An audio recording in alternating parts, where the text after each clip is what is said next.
Ancelotti sur le Real Madrid. En mars, nous sommes en tête dans toutes les compétitions. Carlo Ancelotti a souligné les excellentes performances du Real Madrid toutes compétitions confondues. Malgré les difficultés, nous sommes toujours en tête toutes compétitions confondues en mars. Cela ne s'était pas produit ces 3 dernières années.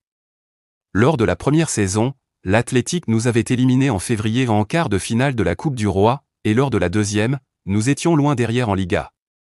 Aujourd'hui, pour la première fois en mars, nous sommes en tête toutes compétitions confondues.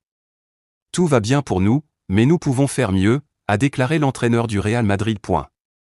C'est trop pour moi, et je ne joue même pas. Ancelotti affirme que les droits télévisés et l'argent priment sur le bien-être des joueurs. Carlo Ancelotti a souligné les excellentes performances du Real Madrid toutes compétitions confondues.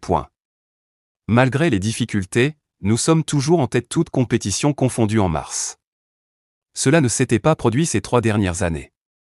Lors de la première saison, l'Athletic nous avait éliminés en février en quart de finale de la Coupe du Roi, et lors de la deuxième, nous étions loin derrière en Liga. Aujourd'hui, pour la première fois en mars, nous sommes en tête toutes compétitions confondues. Tout va bien pour nous, mais nous pouvons faire mieux, a déclaré l'entraîneur du Real Madrid. C'est trop pour moi, et je ne joue même pas. Ancelotti affirme que les droits télévisés et l'argent priment sur le bien-être des joueurs. Après avoir facilement éliminé le PSV, Arsenal s'apprête à affronter un adversaire d'un tout autre calibre en quart de finale de la Ligue des Champions, le Real Madrid. Avec ses 15 Ligues des Champions, dont 6 remportées lors des 10 dernières années, le club merengue est sans doute l'équipe la plus redoutable de la compétition.